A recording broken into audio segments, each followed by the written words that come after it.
Live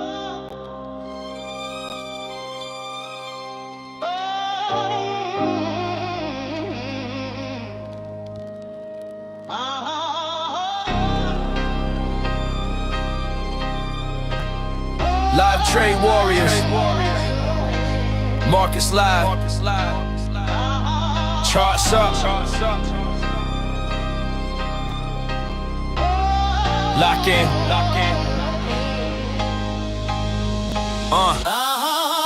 Live Trade Warriors, lights on, charts lit, hands on the keys, yeah we don't miss, risk on lock, every move calculated, crypto live, volatility activated, Live Trade Warriors, trades tight, no fear, red or green, yeah we stay right here, from the rain to the charts, we educate, this ain't luck, discipline decide the fate, J Chain, steps in the market like a fighter, fan bike sweat still sharp when it's choppy, found a mindset, aging with discipline, execution first, hype is irrelevant, build double 3 BC on chain media, markets violent, move with composure, supply shock thesis, Bitcoin ignition, macro meets conviction, long-term vision, jabs in the range, dodging fake breakouts, risk tight, patience, wait for the setup, institution lurking, structure turning bullish, I don't chase moves, I let the data pull it, Live Trade Warriors, lights on, charts lit, hands on the keys, yeah we don't miss, risk on lock,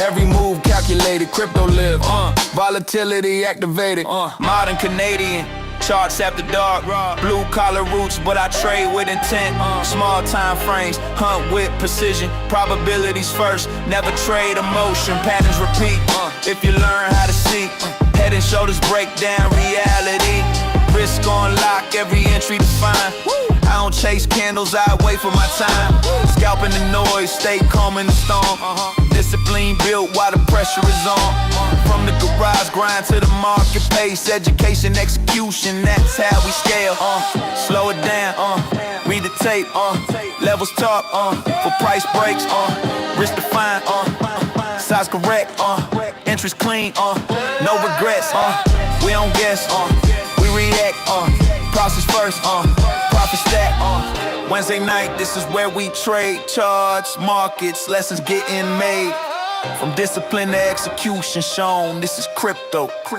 welcome home, Live Trade Warriors, lock in, stay tight, live trades, real talk, every fight, no hype, no illusions to sell, just probabilities, Live Trade Warriors, lock in, stay tight, live trades, real talk, every fight, no hype, no illusions to sell, just probabilities.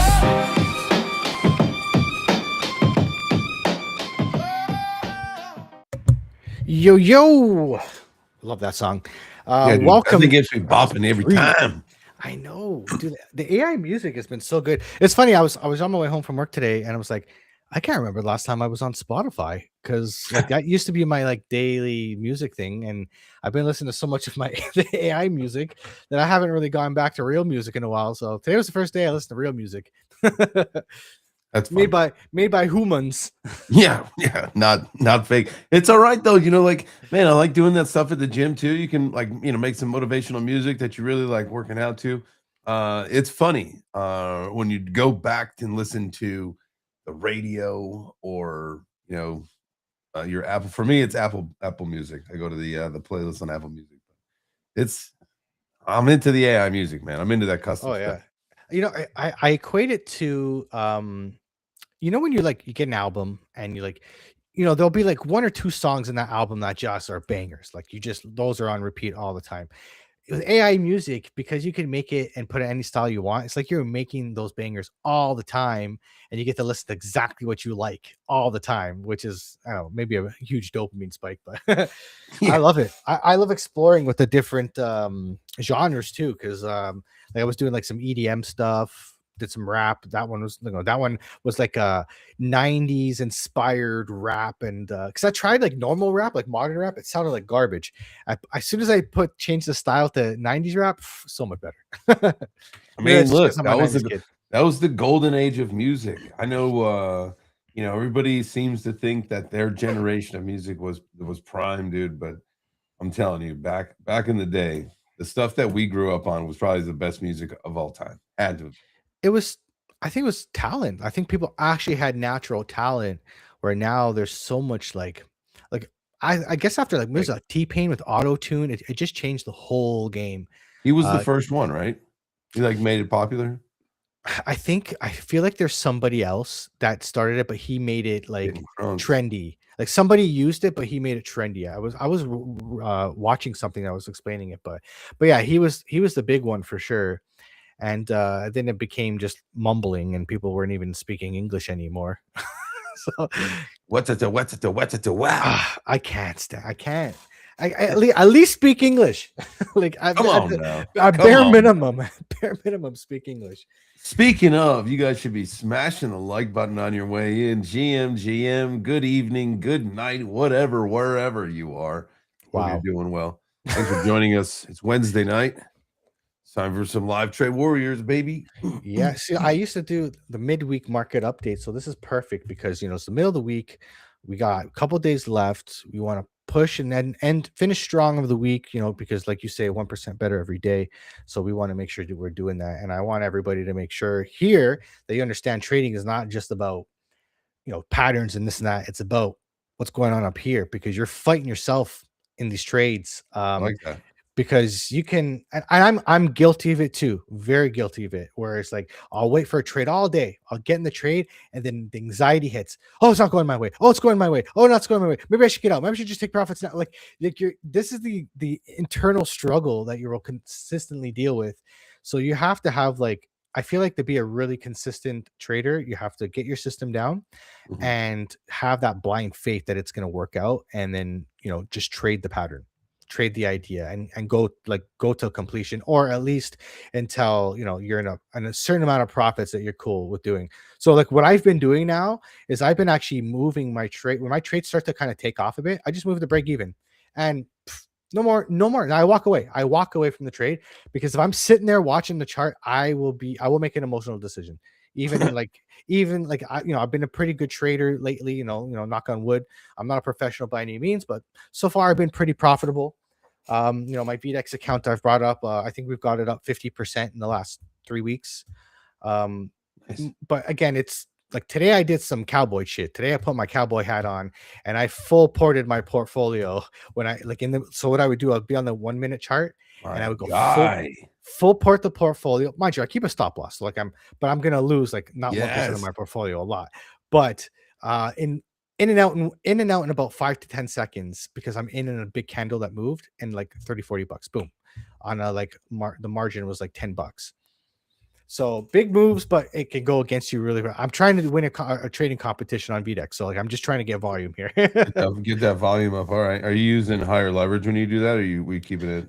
So what I've been doing actually is I've been using cross with a stop loss still.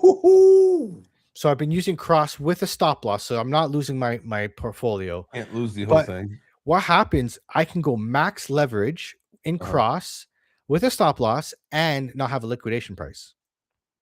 What's the max leverage on VDEX for Bitcoin? It's 50x. Okay. So I was like, you know what? Let me go 50x. I'm going to keep the same stop loss, so I'm still in control of what I'm losing, but now I don't have a liquidation price. So I can go, because the problem is usually when I go isolated, I would have to fiddle around with the leverage and have the leverage in a certain point where my liquidation price is low enough that it stays lower than my stop loss, or else you just get liquidated, right? And I don't want to lose all the margin.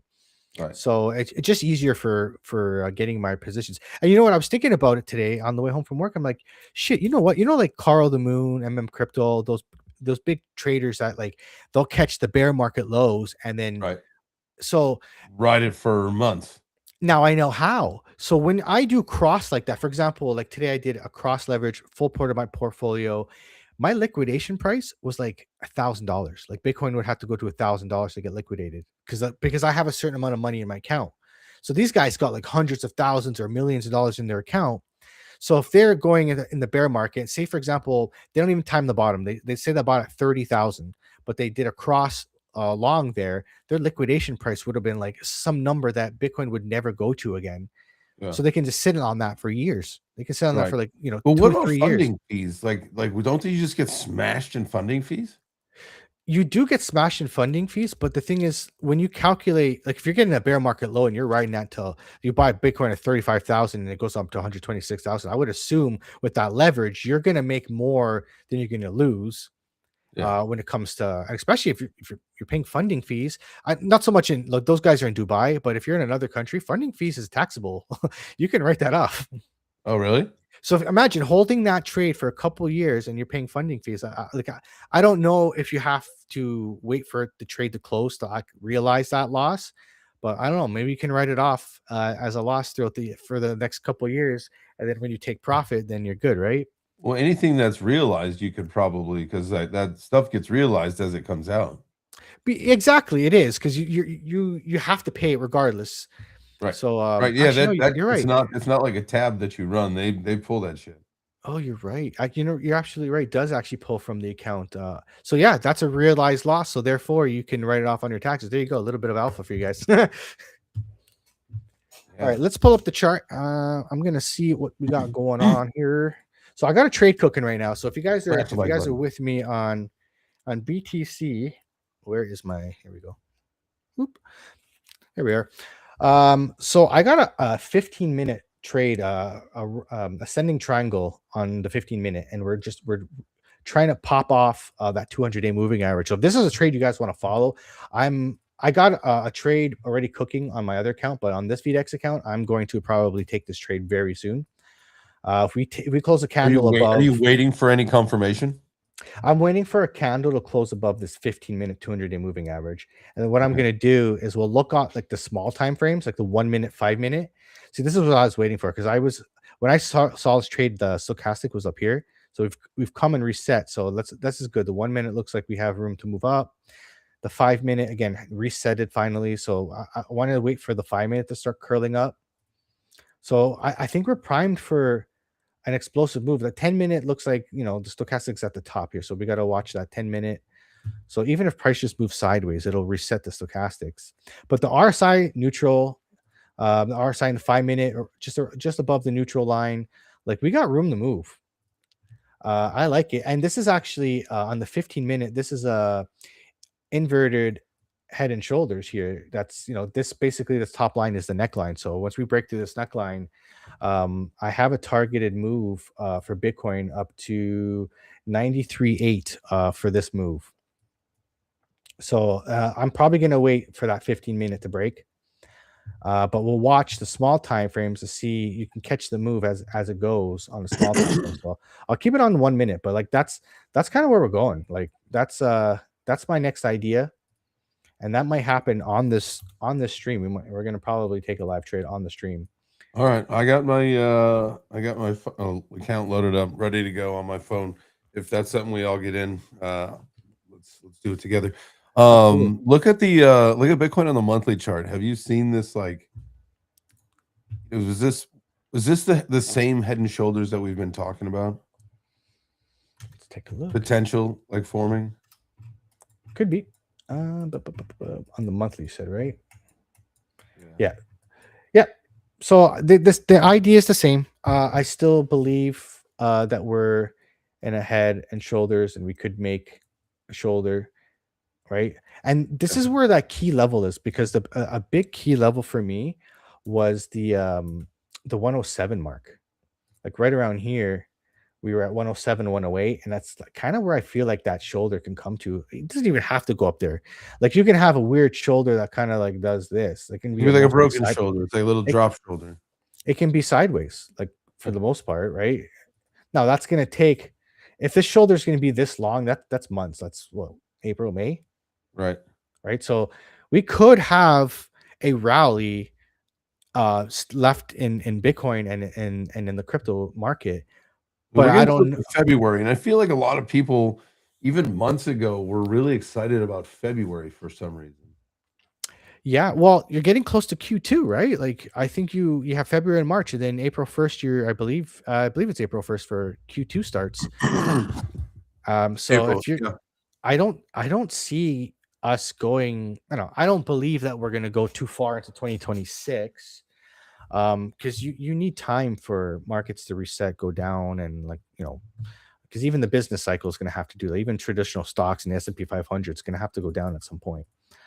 But yeah, that's my idea. It's that Head and Shoulders. I could be wrong. Like this could just be, an uptrend, and we're just touching the trend, right? Back to the 21, back to the 21, back to the 21. We're here now at the 21-day moving average on the monthly. And the bullish scenario is, if you look here, from here to here, you got price moving up, right? Mm-hmm. But if you look at the same time, the RSI is moving down. So this is what's called a hidden bullish divergence. Ooh. So this could be the start of a rally. If you believe in Raoul Paul, for example, believes this is a 5-year cycle, not a 4-year cycle, because of the COVID and the delay of refinancing the debts for the US and the debts, because Bitcoin really follows the debt cycle more so than just the business cycle. It's a debt refinancing cycle. That's why it's usually around election years, the cycle, or the halvings around the election years, because usually the governments print more money when they're going out and what's the word, campaigning, when they're campaigning and they're spending a lot of money doing that kind of stuff, right? So if the bullish divergence or the hidden divergence plays out, then you're a bull. So that's your bull case, and the bear case is that Head and Shoulders. So that's what I'm watching. That's it. But like it's gonna be a while. Like, don't expect this to happen right away, right? That's why you got to take it day by day, and we're looking at that daily, right? Like that daily. The big thing for me on the daily is this a bear flag or a double bottom pattern? We were talking about the Adam and Eve double bottom, and then we went up to 94 or 96. Didn't we go up to like 96 and we lost it? Yeah, we went up to 97. 97. Almost 98, right? And then we came back down. So are we in this channel and just bouncing in this channel still? Is this a bear flag? I think I talked about this on the breakfast show this morning, that this will bring you down to like 64,000. So we got to keep our eye out for that. We're not out of the woods. Like, the market is still shaky. The market is still not like, this isn't euphoria time. It's not time to go crazy. It's time to be cautiously optimistic. And if you want to trade, like there's moves to be made on any time frame, right? You just got to find your opportunity, up or down. It really doesn't matter. Up or down, will be okay. There's always a trade, man. There's always a trade. Some of the things that I was looking at today, before we kind of logged in for the show and stuff, was the total and the total 3. Just kind of taking a look at, just again, like, just reassuring yourself like where we're at in the market, and knowing, look, when in doubt, zoom out. Like, even if we are in a bear market or getting ready to break out or whatever it may be, like when you look at some of these charts and you look at, I was looking at them on the daily, right? And we've got like, here, let me bring up your chart. Bring it up.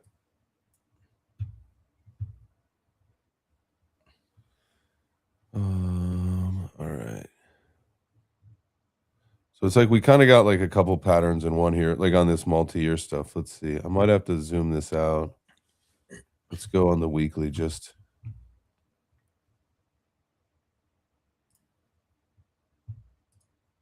Right. So, look, if we look, this goes all the way back. We're on a serious uptrend. This bottom lane probably could change a little bit, whatever, but even from right here on a mega uptrend, then this is the total market. So this is crypto in general, right? And a lot more liquidity is going to come in, and we know that the game has changed over the last several years, and I think that's why we should maybe just focus on this right here, because this is probably when the game really started to change. Was somewhere in here, and you can see this was a nice period of consolidation. And then it was just all systems go, and we've had a lot of nice runs and a lot of fall downs. But I think the key takeaway is, look, like over the last couple of years, we've had a rip, a dip, a rip, a dip, a rip, and a dip. And obviously, history does not repeat, but it rhymes like a motherfucker. and like Yeah. especially in this pattern. And so I would say like everybody should be using their time wisely. It's always good, like I was saying this morning, it's always good to be on the bottom side of a trend, right? Because then that just means that there's opportunity for you. This I didn't get to say this on the breakfast show this morning, but this is the time where you need to start, dollar cost averaging. If you don't have the dry powder to dollar cost average, invest in yourself, take a course, do something to level up your skills, whether it's listen to a podcast, whether it's watch a bunch of YouTube videos. Invest in yourself to make more money, or start to live under your means, well under your means. I'm talking about like really under your means, to be able to put that money aside, because the money is really made in crypto by being here for a long period of time, and buying these in the bear markets when nobody wants to touch crypto, when socially like everyone's laughing because crypto dumped, haha, you know what I mean? Say, how about your crypto? You know what I mean? Like when it's not like ideal to invest, because the herd will tell you that that's when you want to be buying aggressively. Like I'll tell you, like my situation, like I bought it again, and I didn't do it the right way. Like I learned so many lessons by doing it, but you just got to do it. Like just get started, because I Right. learned so many lessons by just doing it. Right. I took on debt. I borrowed against my house to buy miners. I bought some of the miners, some of the extra I bought just Bitcoin. Right.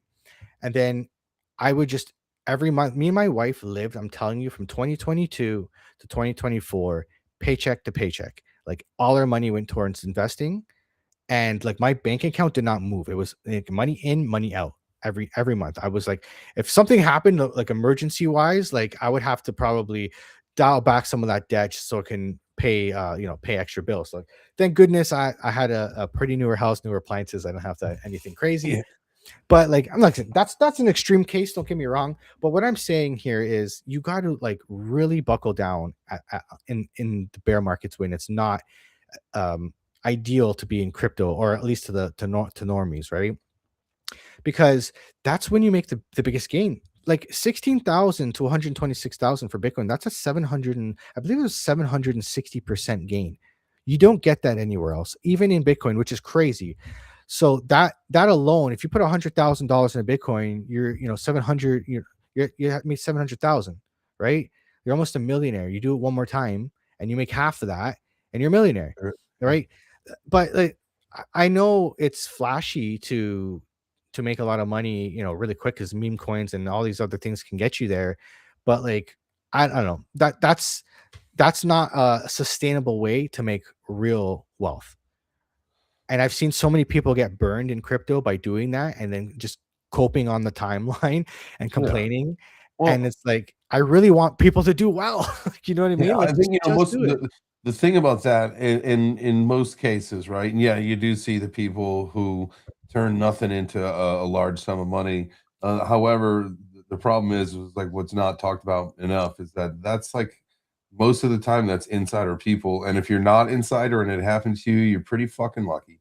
And Yeah. for the most part, everybody else gets wrecked, and it gets turned into exit liquidity. So the whole idea of look, I've been through a couple cycles. I've been rinsed, washed, repeated, a few times. Round tripped it. Did all the things, got smoked up on leverage. It's about really taking your time, being patient, and looking for the opportunity that is there versus trying to hit that home run, man. Doubles and singles, doubles and triples win games, man. That's These lessons, like fucking up, like it sucks, but like I don't think people realize how valuable those lessons are. You are literally getting better and improving at the yeah, fastest rate you'll ever improve in your life, because you're doing it. 99% of people don't take action. It's the people that take action, even though they're not even the best at doing what they're doing.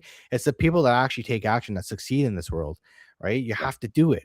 And I chose Bitcoin because I didn't understand. Not that I'm saying one coin's better than the other. It's just that there's so much intricacies and there's so much noise out there with news. But I do know Bitcoin, the monetary policy. I know there's no one controlling it. There's no CEO, there's no face to it. So like that's why I chose Bitcoin. But I still bought altcoins. I had an altcoin portfolio. I bought like $50,000 worth with altcoins, and unfortunately, I had to sell a good chunk of them at break even because they went back down and I didn't want to lose any money. And now I'm like, I don't know if I want to put money back into altcoins right now because I'm not sure where we are in this cycle, how much more there's left. You know what I mean? So like Yeah. for me, the risk versus reward is not high enough. Again, that's me. I'm a very risk adverse. Like I'm a boomer when it comes to investing. Like I am like the boomer when it comes to investing. I know my co-host on the Mikkel on the podcast. She's like, yeah, like she's a total opposite. She's polar opposite. She'll go YOLO like $4,000 in an ETH trade and just lose $10,000. Like it's me. I can't do that. Like I can't. I literally I'm sweating here for like a $5 win when I'm up in the profit. Like I'm taking this profit. Let's go because I will scrimp and I will scrape and I will get it. And I was gonna put more money to my trading portfolio, but I'm like, fuck it. I want to show people that like I made what I put the account $342 and it's up at I'm gonna exclude the trading credits they gave me. I'm at 496. So like it's like if I can do it, you can do it. I'm not fucking more special than anybody else, guys. Like it's just a matter of just doing it, right? And it's about having a plan, having a strategy, and sticking to it, and not letting emotion get in your way or let ego get in the way. Right? You win a couple small trades in a row, and then all of a sudden you dial everything up, and then you start losing it. You lose it all because it's like you win against your strategy. You win against like the plan that you'd been doing, and that was successful. Like pigs get fat and hogs get slaughtered, and that expression is for a reason. You're absolutely right. And it's funny, like you definitely don't have an ego when you come into trading because you will get fucking humbled. I have been like last week, I had the worst week trading. I must have lost like 10 or 11 trades in a row. Mind you, I had risk management, so it's not like I lost a whole lot of money. I think I lost $50. But like, $50 on a $342 portfolio is quite a bit, right? Like percentage wise. So I was like, fuck. I'm thinking to myself, maybe I'm not as good as I thought I was. I'm not a good trader. Like I'm like, you start to go through these these peaks and valleys. When you're winning, you feel like you're on top of things, and when you're doing, it's like no matter what I do, I can't win a trade. And you start getting to this thing. So I took a break. I went away for 2-3 days. Took the weekend off. Today I made back all the money I lost and then some. So you just don't get what I've learned. That lesson is don't give up, even though like you lose a bunch of trades. Just keep going. Because as long as you have a system in place, you use proper risk management, you will be successful, especially if you learn patterns like this one that we're in on the 15-minute. Pull your screen up. All right, let me bring it up 1 second. I'm gonna hear. I'll stop sharing mine. No, I can just cycle through them. You don't have to. So this 15-minute, this is an ascending triangle. I actually on my X, I have a beginner trading series that I'm doing. And the last video was descending and descending triangle, and these are good patterns when you're talking about continuation patterns for bull markets and trends. So this is what we're looking at right now. It's just touching that line, man, that 200-day moving average on the 15-minute. Honestly, I think I'm going to take the trade. All right. I think we're so close. So what I'm going to do is I have the trade already put up here. So the stop loss is going to be right down here. The entry would be here. 3.59 risk versus reward ratio, stop loss at 1.09%. So how you would set it up, I'm going to do a trade I'm going to risk. This is my streaming account. So this is all trading cards. So I'm going to go a little crazy here. But if you want to risk 1% of your portfolio, you would do it let me reshare my screen because it's not showing me the window entire screen. There we go. Okay, so what you would do if you want to trade and only risk 1% of your portfolio, this portfolio is 1145 times 0.0109. So $12.48 divided by, sorry, I did that wrong. It's 1145 times 0.01 gives me 1145. That's 1% of my portfolio, and the stop loss was 1.09%. So divided by 0.0109, my position size for this trade should be $1,050. So you go 1,050, take profit. I had at 93,847. So 93,847. And my stop loss is at 89,288. So 89,288. So we're risking $11 for $42. Take the trade. and we're in. All right. So that's it. So that's that can be a $40 trade, risking $11 for $40, because again, trading is all about probabilities. There's no one sure way to win. Does it tell you the probability of the trade anywhere? I believe there's a probability of like the trading pattern. So we're trading an ascending triangle.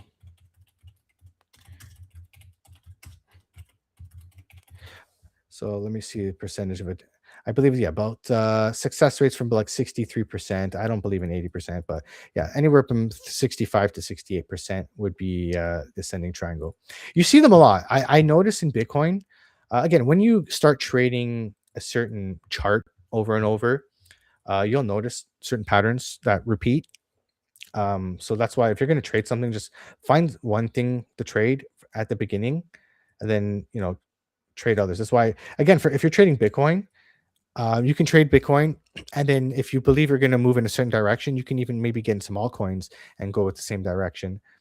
But we'll see if this trade, it's getting really tight. When this move has to happen soon, because we're so tight in this pattern, whether it's up or down. We'll look at the small time frames to see where we're at. Like the 1 minute stochastics is low at the bottom, gonna curve up. I'm looking at the 5 minutes.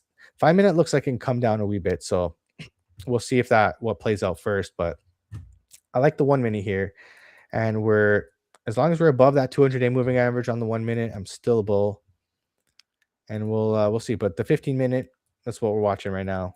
We'll see if this plays out. So while we're waiting for this trade to play out, let's see if we can find some other charts, some other coins, and take a look at that. So chat, what do you guys want to see? Yeah. Let's take a look at Bits of wealth. What's going on, bro? I actually watch your stuff a lot, especially your Solana calls. What's up, my brother? Hope all is well, my G. All right, let's take a look. You want to look at Solana?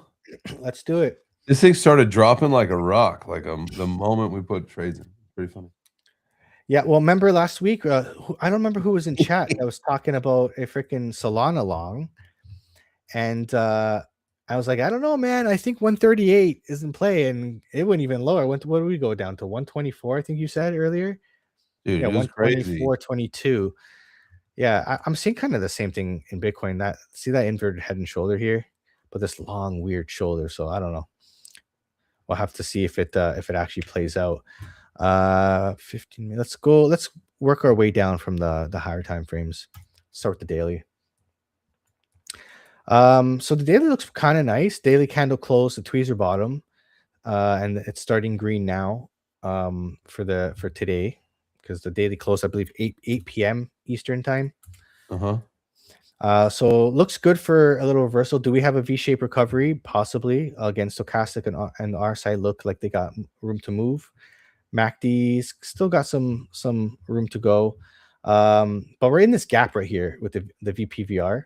So like I told you guys before, it's the VPVR is a little bit kind of like a price magnet. So if we get through this gap, the next stop here is 134. And we're above this point of control. Looks like we came down to this point of control and flipped it as support. So yeah, Solana kind of looks like at least on the daily, we can have some sort of price action up. Let's see where we can go with the smaller time frames. Let me look at the 4 hour. Again, we're below the 4 hour 200-day moving average, touching the 21. So maybe we're just doing something like this, where we make a little bit of a fallen wedge here, and then we looks like a cup and handle. Yeah, could be a little cup and handle, definitely, or even an inverted head and shoulder, head, shoulder, like very possible. Again, stochastic and RSI were low, curved up. Again, this is getting overheated, so we might just trend down a little bit to get this to reset. And then or we can make a double bottom pattern. That's also a possibility. But yeah, I'm looking for Solana to maybe make a little bit of a move up. Let's look at the 1 hour.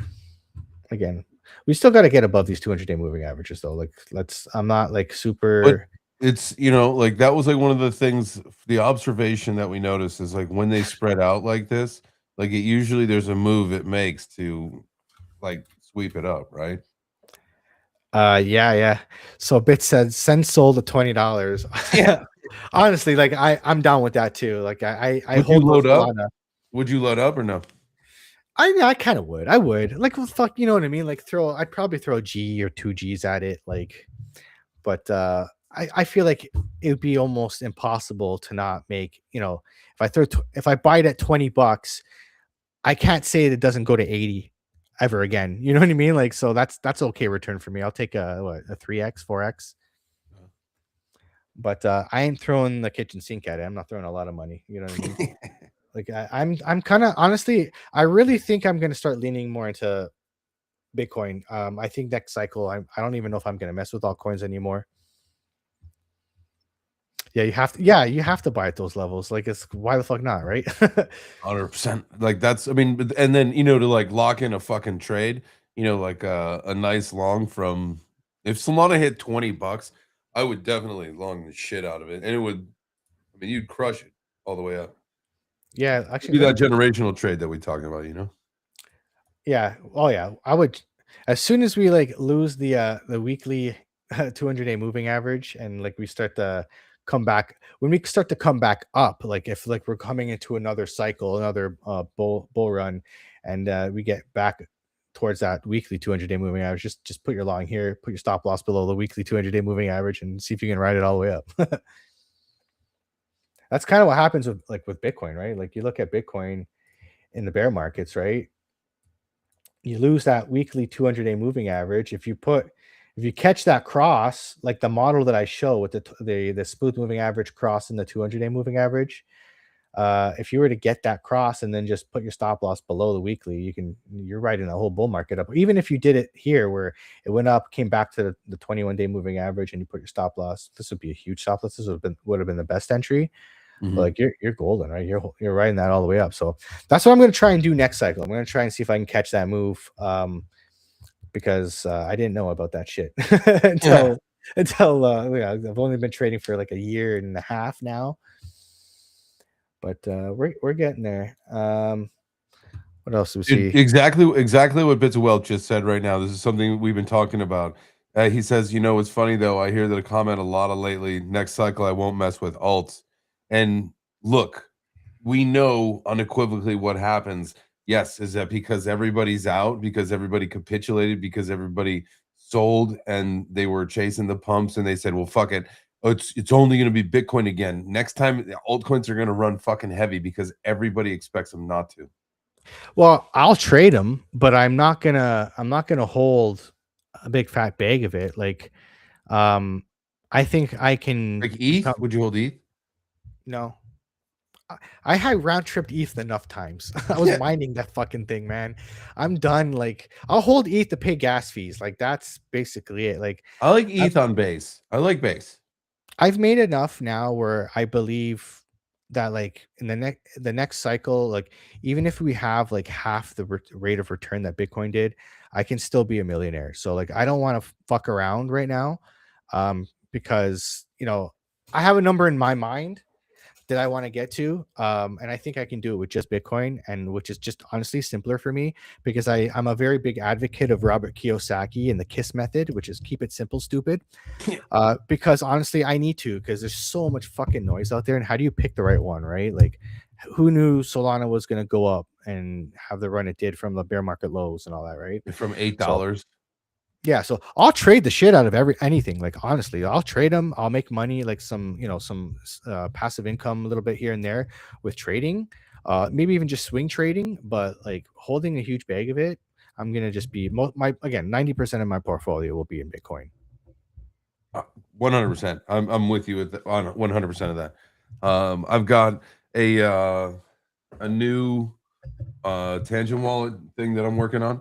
And so with that, I've started a new cold storage wallet for myself, and very few alts. I'm going to do a little bit of ETH, a little bit of SWI, and maybe a couple small things here and there, but it's going to be predominantly Bitcoin and stablecoin for sure. I'm even looking at like some coins that like like getting in like nodes, and like having like rewards and staking coming in from like holding a node. So I might do stuff like that. I don't really know what coin I want to do it with. And Ethereum, you need 32 Ethereum to be a validator node for Ethereum. So unless What's Ethereum goes really, really low, maybe I can do that. But that's I think like right now. what's the return if you did that? So 32 Ethereum, it's obviously what, like I'll bring it up. I 600,000? believe what's this? ETH staking. Oh, sorry, validator rewards. Validator returns, I guess. Maybe I'm not asking it correctly. Primary blocks ranging from 4 to 7 API. There's a website that has this. Here we go. Ethereum staking ROI calculator. So if you have 32 ETH, the current It's only price, 90, it's about $97,000. estimated rough monthly price change. I'm not even going to put that. Your initial cost up front. What does Wait, it it's even 3,000 ETH? 3,000. No. The price is 3,000. Got you. So you're making with 32 ETH. No way. Oh, $10 a day. Okay, so you're making like $324 a month. Oh, see, that ain't shit. No, it's not. That's the thing. Like, I think it's the average rate of return for staking is like 3 to 4%. But like I can stake stable coins to make 3 to 4% right now, right? Hey, way more than that. Like, what's the Depending on where you go. Like less risky, 3 to 4%, pretty conservatively across the board. If you're in DeFi, a little bit more, but then there's a little bit more higher risk. I was actually reading something yesterday that I was saying bridges is the new FTX waiting to happen. So, so who knows? There's been so many bridge hacks. Like that's why I'm not a huge fan of bridges. no thanks. That's what's kept me off MetaMask, to be honest, because I don't really like MetaMask so much. It's kind of weird. It's gotten a lot better. Don't get me wrong. Like the UI has gotten a heck of a lot better. Oh, it was trash for so many years. Right? It was trash in 2021. Like it's only recently gotten a little bit better, but but yeah, so it's still clunky. I don't like it. I don't see the the normie coming in and say, "Hey, I want to use MetaMask." No, it's not good enough yet. It's not easy enough for people to use it, in my opinion. This trade's taking forever. Can we just like rip so I can feel good about myself in this trade? We're down $1.12, so we're down 5.3%. But it's tight. I think we needed that. We need that 5-minute to come down. I think it was the 5-minute. Yeah, see the 5-minute stochastics coming down now. Okay, so that'll be ready to come around and rip and roar. Yeah, so the 1 minute's curving up already. It's like catching a wave. Again, it's not perfectly accurate, your stochastic and your RSI, but I feel like when you find something that you like on a bigger time frame and you work your way down, it's like catching the wave when on a surfboard as you're going, in the water, and you catch that wave, and you don't need the whole move in the crypto pumps or dumps. You don't need the whole move. You just need a piece of it, right? Not the size of the wave, man. It's the motion of the ocean. Absolutely, brother. Two things you can say, something you can say during sex and trading. Are you making that SWE trade? Are you trading SWE, dude? Is there a SWE trade to make? I don't know. Chuck a coin is asking, are you making a SWE trade? Let's take a look at SWE. I don't know. Maybe I don't know if maybe you had a SWE thing going on. I don't know if I've ever even looked at SWE this whole bull market. It's just I was in a SWE trade the other day, and it was going pretty good. But let's look at it on Binance. Okay, SWE. Let's go to the bigger time frames. Let's go to the daily. Again, everything's really going to move in the direction of Bitcoin. It kind of looks the same. Like Bitcoin looks the same. You got that tweezer bottom on the daily, right? And then we've opened up green so far. We go to the 4-hour. Okay, looking pretty good. Looking like we're having a little bit of a rounded bottom, which is nice. You know what that does? Pays the bills, baby. Absolutely. We got to get above that 200-day moving average. So that's my main thing here. We'll go to the 1 hour. Same idea. We need to get above that 200-day moving average. on the 1 hour. So slowly but surely, we're gonna have to work our way up there. But that means what's gonna happen is like you look at these RSIs, they gotta come down, reset, oscillate. It's gonna oscillate. So price action's gonna do like right now. It's gonna do this, gonna do this, gonna do this, and it's gonna do this. It's gonna make some sort of pattern to get out. So like it could be something like this, and that's gonna mean the RSI is gonna come and reset and oscillate, right? So we have to wait for it to make some sort of pattern before we just trade. You don't just trade randomly, right? You want to make a pattern, that a bullish pattern on the bigger time frames, and then work your way down to time frames to get the best entry that you can.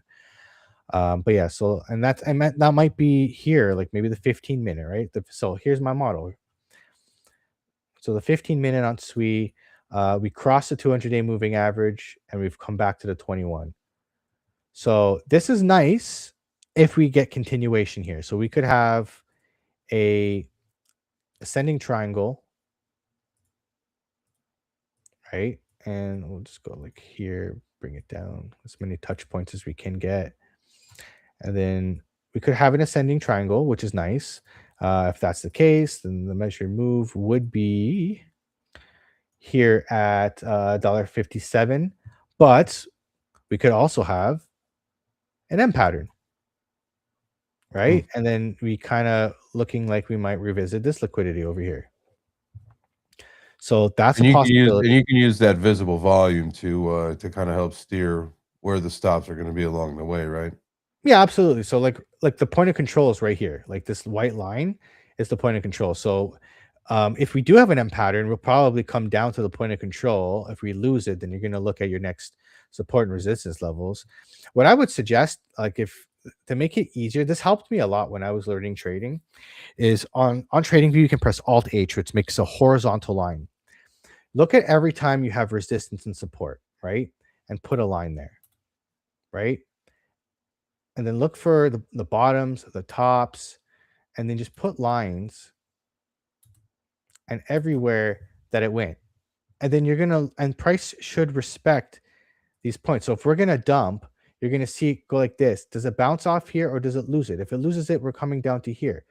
If we lose that, we're coming down to here, and then so on and so forth until you have a move. And then this is where, and you can even pull, this is a little bit more advanced. Like even I'm not like super great at these. I pull them once in a while, but it's a Fibonacci, right? So Fibonacci, usually you want to pull it from the impulse when the move started to the top.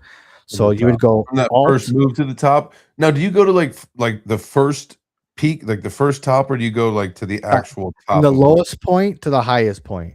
Okay. So Alt F, and then Alt F, and then you click, and then you'll drag to the highest point. So if we're gonna have a retracement here, you're looking at maybe a 618.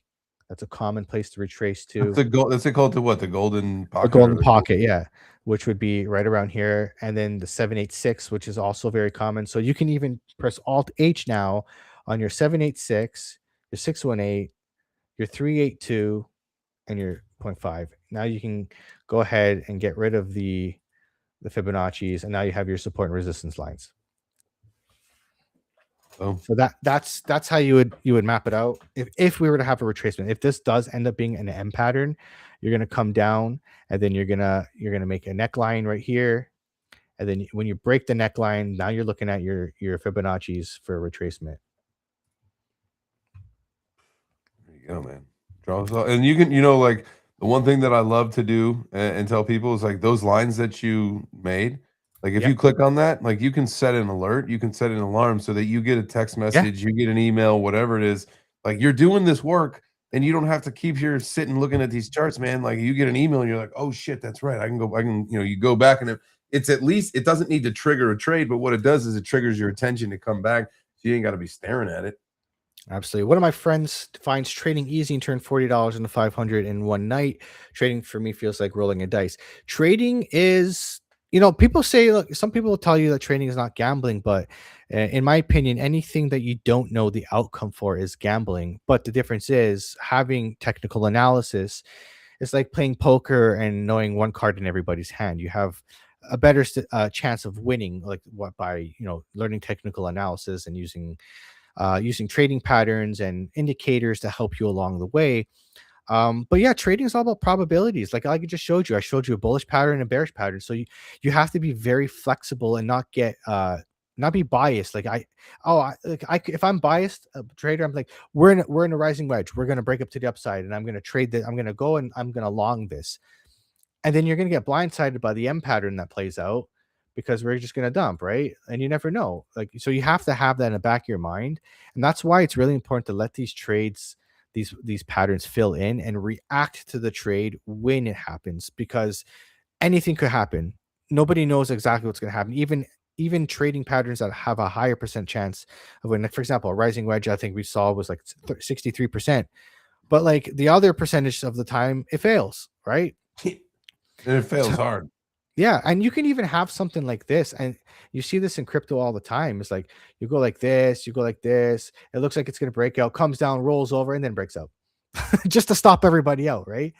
So that shit could happen too, right? And that's why we got to have risk management, right? So what you would do in that case, it was you would exit the trade and re-enter when it goes back in, because I've seen this too, where the pattern will get broken, and then it'll come back in the pattern. And then you ignore this and then just trade the pattern like you did initially. And just get right back in. If you got stopped out, just get right back in. Yeah. But again, like if you're risking 1% per trade, that's the whole point of having risk management. So you can because it is all probabilities, you take stabs at the market and eventually you'll get that one. That win will wipe out all those other losses because you mitigated your losses through a stop loss. Right. Okay. That's the way. Like if you look at my P&L and you look at my my trades, if you count the amount of trades I've won versus the amount of trades I lost, I've lost more trades than I've won. But my P&L is in the green because all those trades I lost, I mitigated my loss, and all the wins wiped out like 4 or 5 losses. Got you. Okay. That makes sense. That's the secret sauce. Sauce right there. Use a fucking stop loss. All right, how's my Bitcoin trade doing? Oh no. I think we're getting smoked. Oh no. See? Is it gonna happen? Are we gonna just go woo? So my stop loss is right here. So we'll see. We could even oops. I hate when it does this. When I go to the drawing, I want to bring it back to the cross again. Do we redraw it a wee bit? It's still valid. It's still good. It's still broken. It's still good. It's still good. Didn't break structure, man. We're still good. What are you talking about? Looks great. Yeah, he's just getting that. Pretty soon, it's a flat line. Be like, look, we didn't make a new low. Oh man, you know what we got to add to the show? I got to find out how to get some music playing in the background, so it's got some vibes going.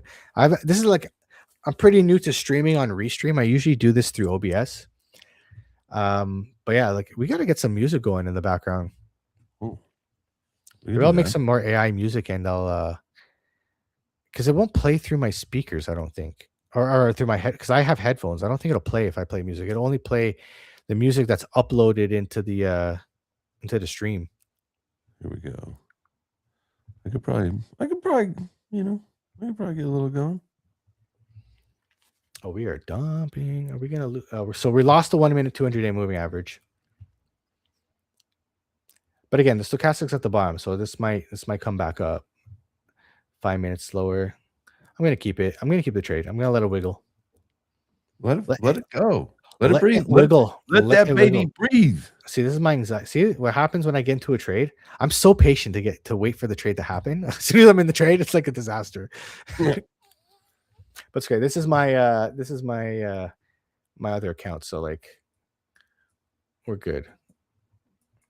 It's okay. We're only down $4. No big deal. Yeah.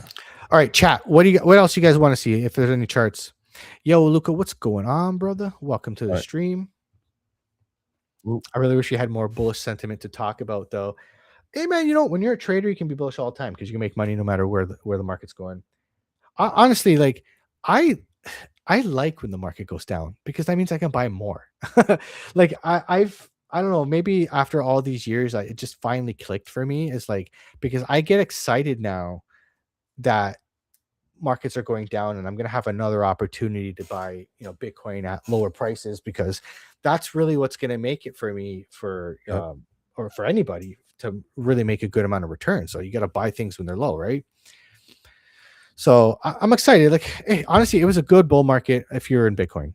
Altcoins, I'm sorry, but I had a good time. But like, I was exhausted, man. It's a lot of every day in the charts, every day grinding. Like, it's kind of nice to have a little break, build in the bear market. We're doing podcasts, we're doing shows, we're building our network, and we're still hitting the conferences. Like, this is where you want to grow, and Right. you have a little bit more time to relax. Is when it's in a bull market, man, everyone's following this trend, and it's just kind of crazy, right?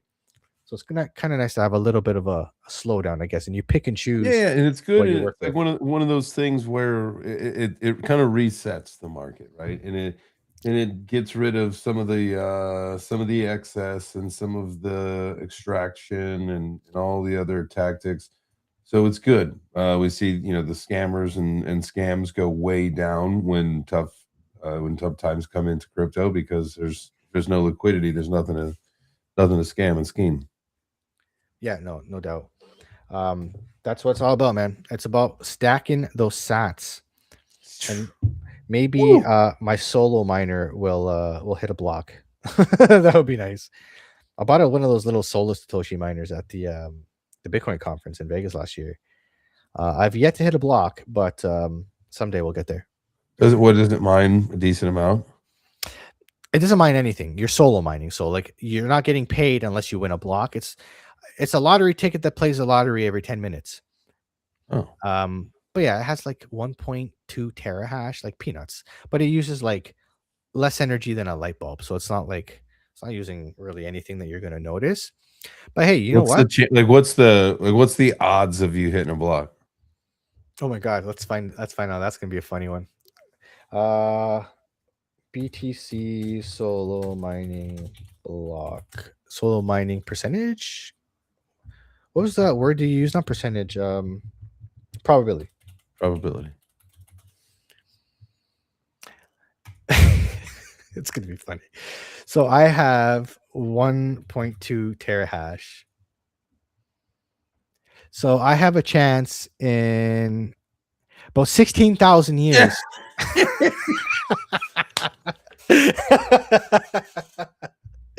Holy smokes! We'll make it there. I'll You live wanna 16,000 wag years. me? I'm gonna Wag me. be uploaded to a robot, my consciousness, and I will finally achieve one block. Yeah, it's not likely to happen, but why the hell not, right? Like, give it a shot. You But know. you know what? Was it 2 weeks ago? There was a solo Satoshi miner that hit a block. So they have been hitting. I've seen, I think, 3 or 4 this year that have hit a block. There you So go. this And you get a little full Bitcoin, right? Or no, you get more. I think the block reward is. I think the last one was 3.12 BTC. oh, okay. So your little $300 miner can potentially get you, $300,000 essentially. And Bitcoin's that's gonna be a million. How long do you think it's gonna take for Bitcoin to hit $1 million? I don't know. A part of me, I wanted to say next cycle that was going to happen. Hey, hi, gays. Is it supposed to be guys? Hey, gays. Hi. Yo, what the fuck, man? I think it could happen next cycle if we have that that S curve that we were talking about of adoption. Where everybody gets in the Bitcoin institutions, the rails are built, everybody, the big banks are in, everybody, the institutions have loaded up, and it's all going that way. But I really don't think it's going to happen in 2028. I could see like 500,000. I can see closer to like anywhere between like 380, 400,000. I could see that. Yeah. But it's so weird because one thing I noticed, like I used to watch a lot of the big YouTubers and Benjamin Cowan and all these people, and I was watching that Pi Cycle Top Indicator and watching the diminishing returns, and so far they've played out like a lot of like from 2017 we went to 20,000, and then we went to 69,000 in 2021. That was only like a 2.5x or something like that from top to top. And then Bitcoin from 69,000 to 126,000 was only not even a 2x.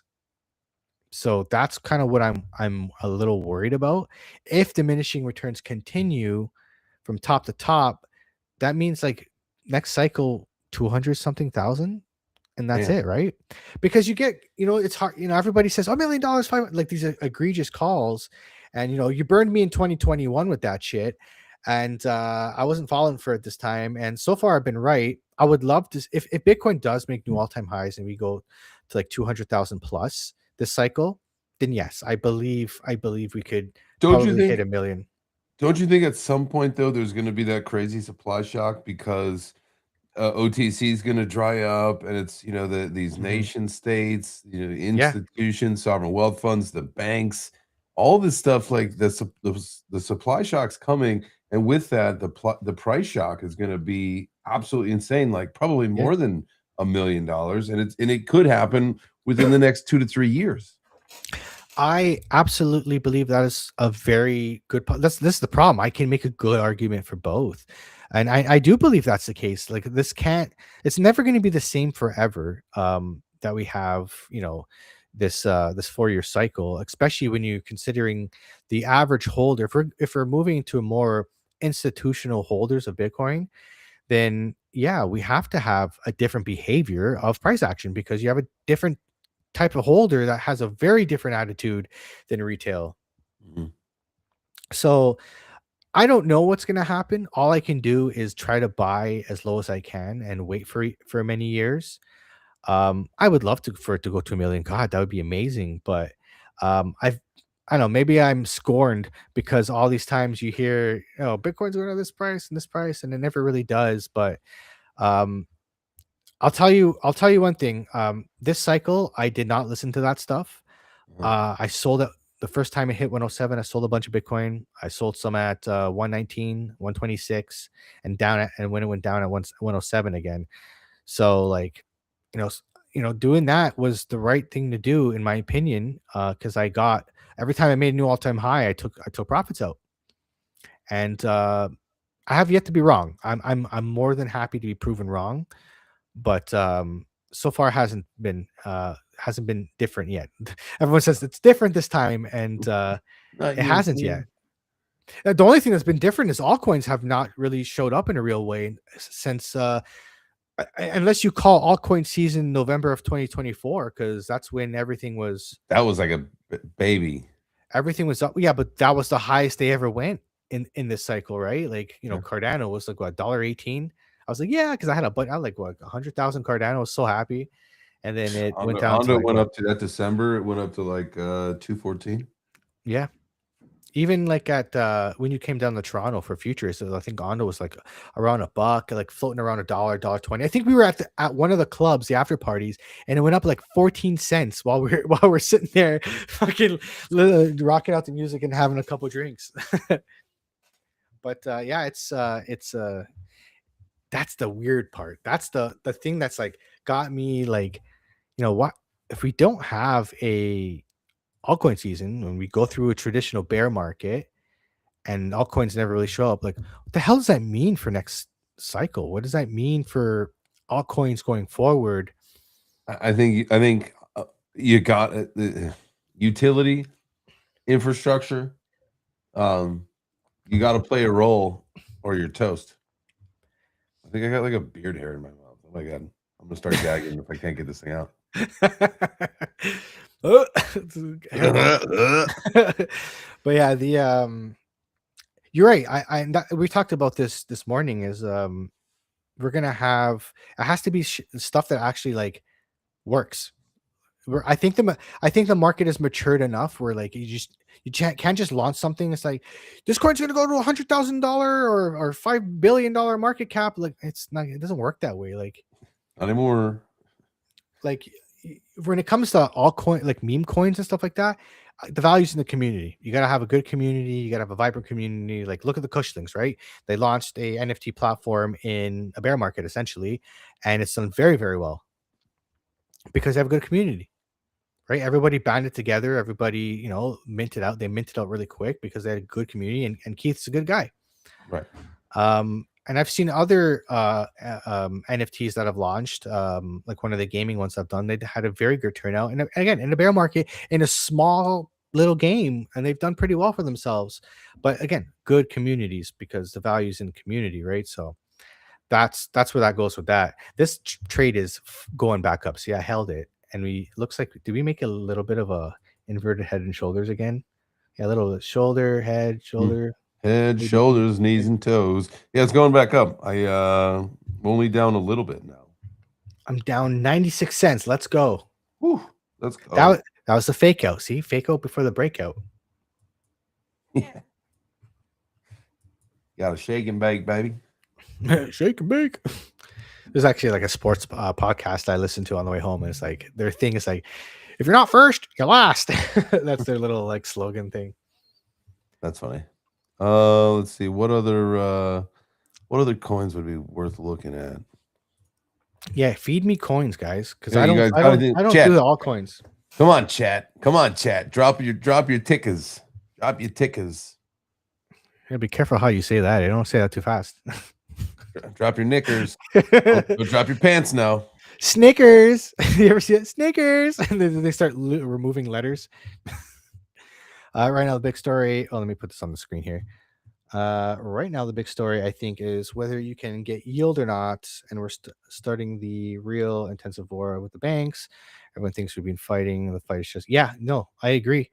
I don't think they're going to have any choice but to offer yield, because people are always going to go to where they're going to get the money. Always flows to where it's treated best, right?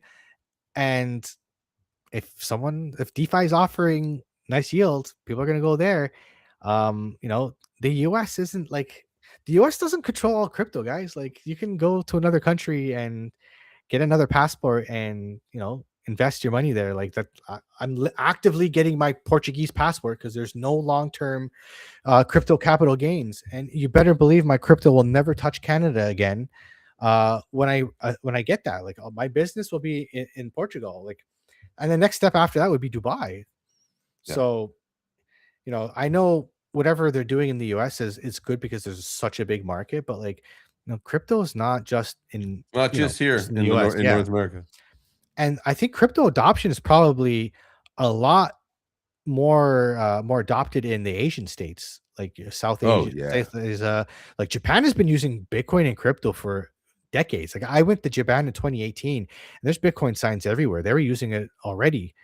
They're already used to a digital currency system there, because they have it's called a Suica card, and it's like a preloadable card that you can use for the subway, but it can be used at convenience stores, restaurants, everything. You can just use that for everything. So eventually that's just going to be crypto, and we already have the rails for cards for crypto, because I have in my crypto.com card, my AVAX card. I've been holding AVAX for a while. Hey, shout out to the AVAX community. What's up? Are we on the arena tonight? We are on the arena. We are live on the arena. Apparently, there's like a big alpha drop going on. I think they're launching perps on the arena today, so that's why there's a little bit of a hype going on there today. Speaking of AVAX, let's take a look. Let's take a look at AVAX. All right, daily. So I've been tracking AVAX for quite a while because I was big on the AVAX this year. Great community, got into gaming. A great amount of people there. So I've had this falling wedge, this channel on the daily. I've been tracking for quite a while, basically since March of 2024, and we're at the bottom of the channel. I was looking for a bounce here. Looked like we had a bounce, and then the market rolled over. Could this be a double bottom? Yes, could be. Like, we could have like a double bottom here, which is nice. Do we have a bullish divergence here? Not really. Not on the daily, at least. Maybe on that monthly, like Bitcoin has. But yeah, so do we bounce off this channel? It's funny. There's one of the I was at a AVAX event in around my area, and I was talking to one of the guys, the community managers there, and I'm like, I showed him this chart, and I'm like, dude, I think at the time we were up here. No, we were somewhere. Where were we? We were like $25. We are somewhere around here. I told him, I think we're gonna go $12. He's like, I don't want to hear that. I don't know. I don't want to hear that. And it Sure took a shit. while. It took a Yeah. couple months, but we did. We went to $12. Mind you, he made a killing. He got that liquidation wick. Uh-huh. He bought 100K at $8, and then Oh, instantly wow. went up to $21. The guy doubled his money. Like he did very, very well, very, very quick. So I was literally driving home from work when that happened, and I had a lot of stablecoin on the side. Like I would have totally taken advantage of that. That's crazy. Do you think it's going to go down to that level? You think if that's what it's making its way down to? Could be eventually. Like again, when you're below the daily 200-day moving average, I'm not bullish. But again, you'll see that in wherever Bitcoin goes. But yeah, it could. Whether it's going to happen, it's going to go to that price eventually. Yeah. But does it make a new all-time high before it does that? I think odds are likely that it's going to go down to that $8 level before it makes an new all-time high. Yeah, it's for me, it's the same thing. Same thing we talked about for Bitcoin. We have that right shoulder on the monthly for Bitcoin that brings us up to the daily 200-day moving average and my theory is we come up, if we do have a rally, we come up to the 200-day moving average on the daily, we get rejected, come back down, bear market starts, and then we're just downtrending for the next year. That's my base case. And if you want to see that, what it looks like on Bitcoin, that is on the weekly. You look at that head and shoulders on the weekly here, it would look like this. You'd see that rally that would go like this, the right shoulder. And if you go back to the daily, you'll probably coincide. Yeah, see, right with that yellow line, which is a 200-day wow. moving average. So we'll probably come up to it and get rejected. If we blow through it, then that's where we got to start thinking about, fuck it, do we have a new all-time high coming loading, right? Like that's where we got to start asking those questions. But until we get there, I'm still a bear. I'm still of the mind that we're in a bear market. I'm still of the mind that all in all, this is a bear flag that's going to bring us down the next leg down for Bitcoin till 65,000, 58,000, whatever. Like that's still my base case. It looks more likely. I was more hopeful when we were above 94. So if we can get above 94,000 again, then I'll be a little bit happier, but we're not quite there yet. Day by day, guys. Anything can happen. Don't go buying a bunch of coins thinking that we're going to have new all-time highs right now. Have that in the back of your mind. If you're going to buy coins, I'm not telling you what to do. This is obviously not financial advice, but it's have in the back of your mind that is a possibility that can very well happen, and understand the risk that you're taking. If you're going to buy it, as long as you understand the risk that you're taking, go nuts. I hate when people buy stuff and be like, oh, but people said it was going to go up. It's like, you have to understand the risk that you got, man. Like investing is risky. Like everything's risky in life, right? But you're going to lose money in investing. There's no way about it. And scared money don't make no money too. Yeah. I mean, there's only one surefire way to make money, and that's buy. And this is if you're using the fear and greed index, buying the fear and selling the greed, and it's guaranteed you'll make money. Mike Vollmer, what's up? What's up, homie? Saying what would or could be the catalyst for an all-time high on Bitcoin? Banks offering to retail clients. I mean, they've already said to a couple of the banks here in the U.S. have said to their private wealth clients 4% in Bitcoin. Okay, that domino effect will start to fall. There's a catalyst there with retail coming back as well. And once the banks can offer it on the retail clients, yeah, we just really need the institutions are already in, right? That's already happening. The next phase is again another retail push. So you need the catalyst, the retail catalyst, and Okay, so there's that, which is like, okay, a really good thing. There's also, we've always said like a kind of the bad catalyst to where, you know, the public aid, instead of getting it, waiting for a stimmy check, just download this app and you can get your stimmy aid right now, you know? And then now you've got a lot of people that are forced to get onto the blockchain. That's a, I think a not as easy of a solution as kind of at once thought, but I don't think there's like I don't think there's one single piece of news that's all of a sudden going to cause the markets to pump up. Like you'll see it in the charts. You'll see it in the smaller time frames first. You'll see it as we move up in the time frames that price will build up. In my opinion, you'll probably see it in the charts first, and then news will come out afterwards saying this, and that. But what could really move the market is maybe an end to the Russia-Ukraine war. That could be pretty big. That's kind of what started the bear market in 2022. That could happen. The tariffs getting what do you call it? I think the Supreme Court is looking at deciding whether Trump's tariffs were illegal. If they get rejected and they got to pay back a bunch of reimbursements, I think it was, for the tariffs. Maybe they start printing money to do that. Yeah, so that's a case. Like, again, money getting injected into the economy is what's really going to cause all assets to go up. So, but we do have this really negative correlation to the S&P 500, like stocks and crypto right now. Like they call it like an alligator claw opening, because they've diverged so much. So maybe crypto is just playing catch up to the S&P 500 and traditional stocks. So, and gold and silver, like everything else is having a run, and Bitcoin's kind of staying on the sidelines. So, like I said, I have a hard time with it myself, because God, like you can make a good case for both, right? Yeah. Bitcoin. Look at the S&P 500. Yeah, sure. Because we didn't even have like a blow off top, like. And then on the other hand, There it is, SPX. You got it. There it is. Yeah, so we're that's the 15-minute. I'm not really gonna look at the 15-minute for I was gonna say, like, what's up with the chart? That's crazy. So here's the daily. It looks so weird with all the gaps. Again, we're still in an uptrend. We're above the 200-day moving average.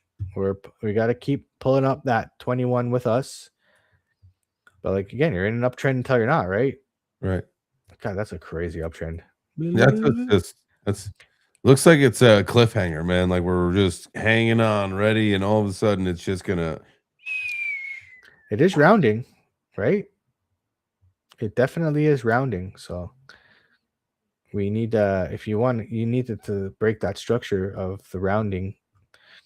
That's a daily. Again, stochastic low, RSI low on the daily.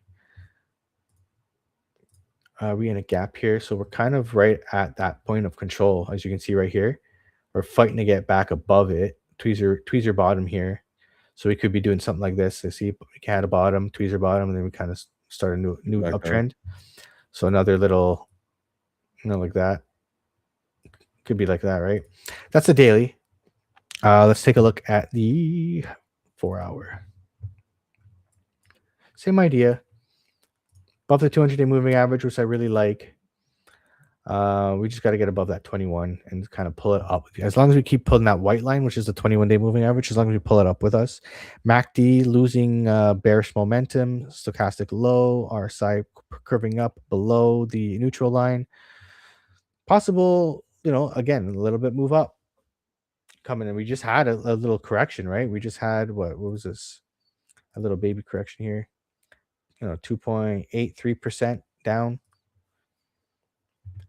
So yeah, we could have I don't see any structure being broken here, so I don't see why the S&P wouldn't continue to keep doing what it's doing.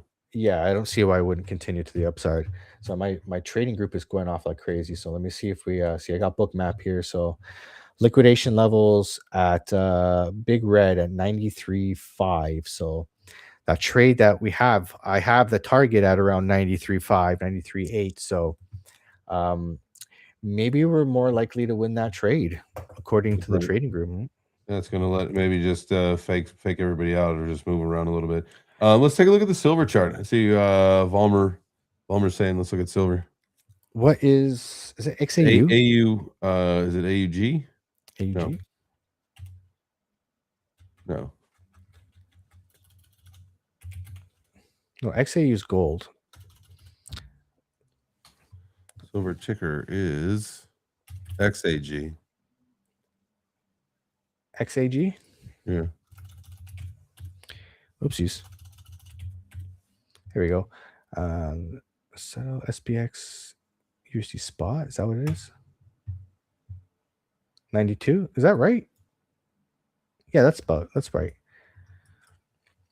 Silver on. Let me go to the daily and we'll work our way down. Daily.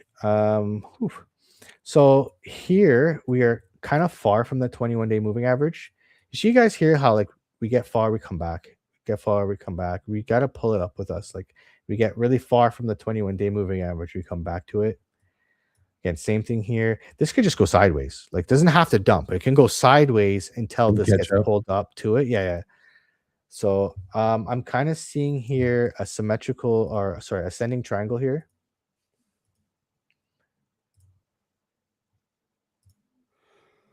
So yeah, so I can see a move to the upside for silver, continuation pattern.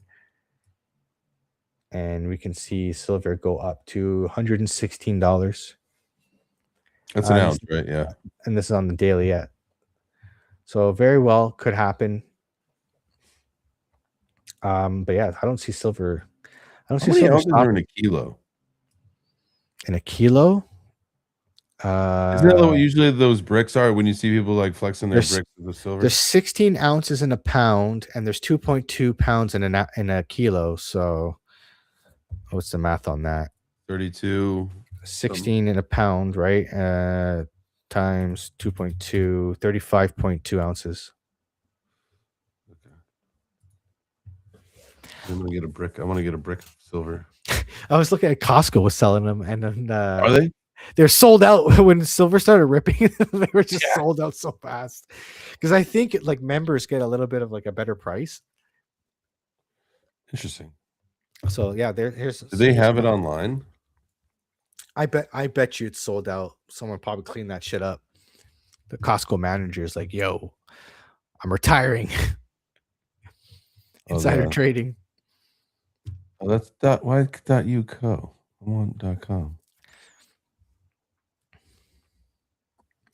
What is that? Wow, you should really look at those patterns because it looks like the unicorn farting rainbows patterns. Yeah, it's weird, man. Like trading patterns, but it's just like in technical analysis and charts, just things that repeat over time.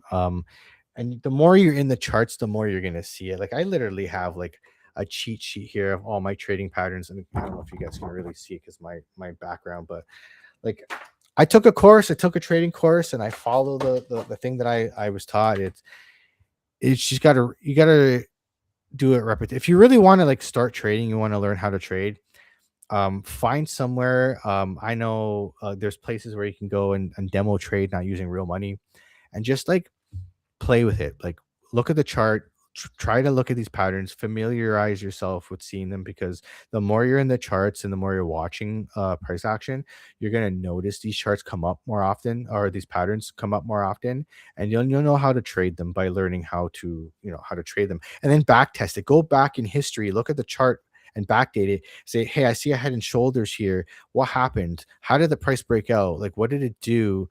And then just familiarize with yourself and try to find another one and another one, and then just back test and see what it looks like. And they can see the percentage of times that a head and shoulders breaks to the upside or the downside. You can see when an inverse head and shoulders breaks to the upside, a symmetrical triangle, or a we have here an ascending triangle, right?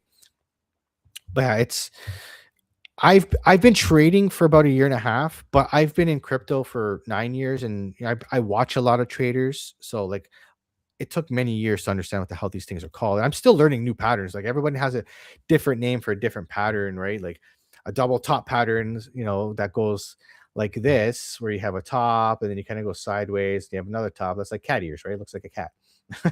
Yeah. Do you? Yeah, I think one of the biggest questions I think most people get in a lot of this stuff, at least the differentiating between like people looking at their charts is, do you pay attention more to the bodies or the wicks?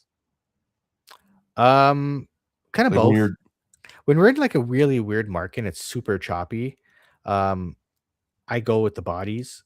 Um, but most of the time I like to go with the wicks just to give myself as much wiggle room as possible.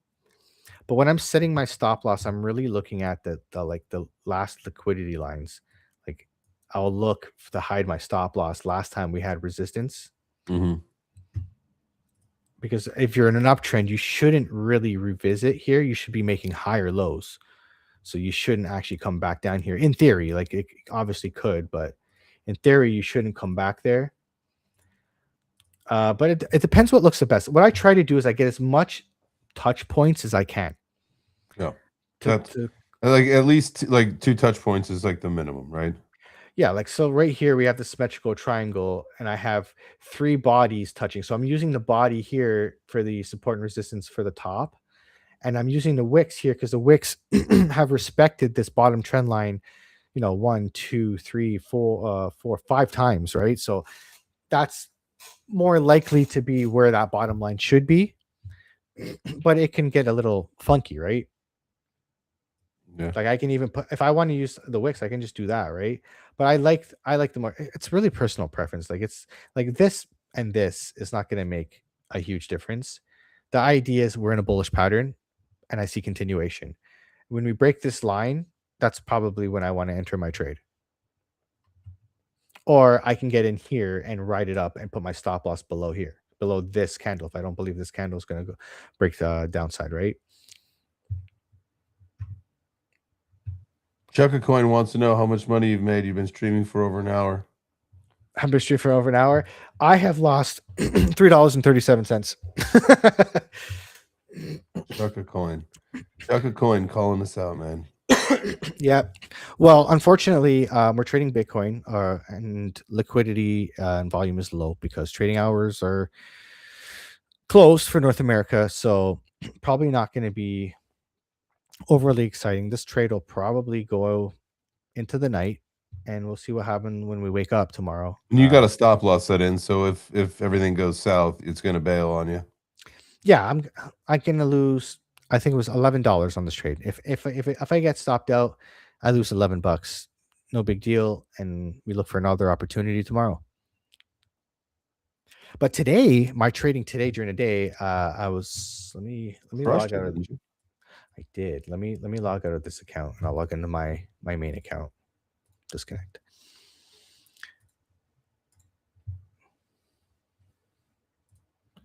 It's a good time for you guys to smash the like button. Yeah, I believe so, and subscribe if you haven't. If you haven't subscribed, subscribe. Yeah. UVDX wallet. That's Ooh, the when one. does the Asian market start? That's a really good question. Let's see. Everybody should do this. Like if you got an iPhone, this is what I do. I just load up all different time zones, and especially when you're trading, it's real helpful. So it's 11:30 in the morning in Singapore, so they're kicked off. Dubai at 7:30. Boys about ready to get rolling. It is 3:30 in the morning in London. Chiang Mai, it's 10:30 a.m. So I think the Asian session is in swing. So my P&L again, tiny portfolio, $1,400. I got $1,000 in trading credits, but my initial deposit in this account was 342, and so $442, and I'm at 492.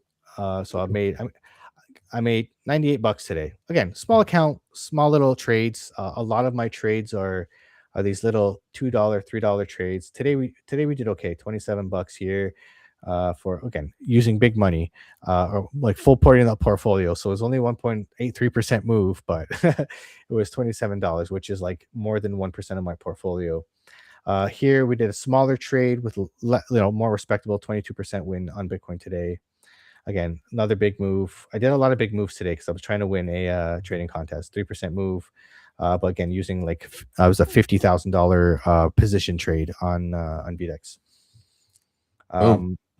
Yeah, man. Like that's just how I trade, man. Like, you'll see my last week was absolutely horrendous, and I have no problem showing my P&L. Like, guys, I'm learning as we go. Like, I'm not a professional trader by any means. I am learning, but but I am a profitable trader as I'm learning. So cost of learning. But my losses are like $2, $5, $4, but my wins $21. Dollar here. So that $21 probably wiped out most of these losses here, and then I won $6, $47. That's risk management, at work, right?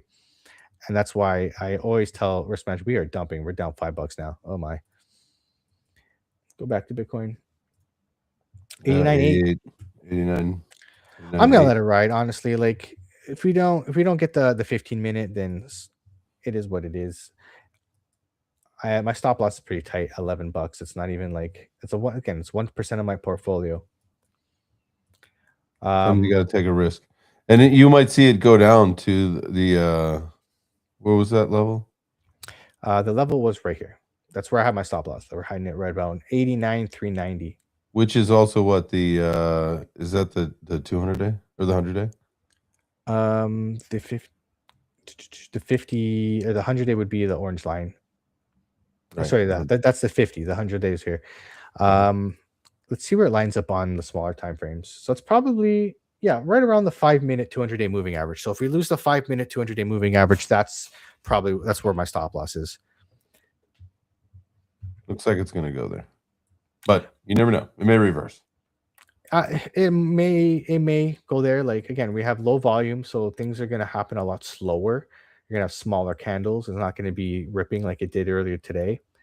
Again, we got a lot of trades today. So out of all the money I made today, I'm risking like nothing compared to what I made today, right? So but again, stochastics will oscillate. So we'll see if we continue. Like, again, like this still could be something like this, right?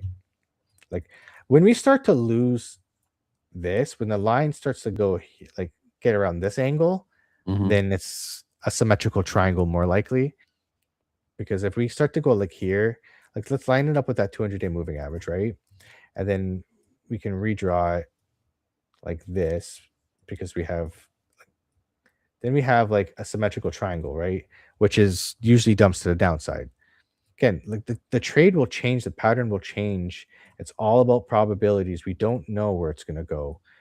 We make our best guess, and we protect our capital as much as we can. React and adapt. And if it doesn't work out, no problem. There'll be more opportunities tomorrow. Yeah. But I like being above the 200-day moving average, and we're right around that 21. So I'm still hopeful that this trade can make a move to the upside. But again, it might take. This could take another couple hours. Okay, just gonna let it go. I'm gonna let it ride tonight myself. All right. Well, guys, I gotta head out. It's been a great stream. I hope somebody learned something. If somebody learned one thing today, then that's a win in my books. That's a win, baby. I agree with you. I know I learned something, so that's good. But we're not out of the woods yet for this crypto market. Again, even if we do have a rally, just keep that in the back of your mind, that monthly head and shoulders. So trade accordingly, be careful, and manage your risk, please. For the love of God, manage your risk. Yeah. Hold on. DCA. I've been doing that. I've been DCAing a little bit into, like I said, Bitcoin. So even if it does continue to go down a little bit more, that's fine. I'm in the game. So appreciate you guys being here. Make sure you smash the like button on your way out of here. 10 a.m. tomorrow. We're at the breakfast table. So see you then. All right. We'll see you for breakfast. Thanks for coming by and chatting in the chat. And we'll see you. What trading courses do you suggest? I joined the Crypto Lifer. That is kind of like my mentor. He's a very, very good crypto trader, Sam Price. So I would recommend joining his course. He has a trading group that I'm in. I pay monthly to be in there. So if you're really serious about trading, I would recommend it. It's a $300 course. Very, very, very well worth it. Because I am not a professional. He's been doing it for over 20 years. So I learned from him, and you can too. That's what I would suggest. But I do a beginner series on my X, so you'll see a beginner series. The patterns and the the model that I train is the one that I learned from him. So you do what you got to do. I hope it helps. Take a look at my beginner series, and hopefully it helps you get familiar with the charts. And if not, worst case scenario, come back next week and we'll do it again, 9 p.m. on Wednesday nights. See you, homies.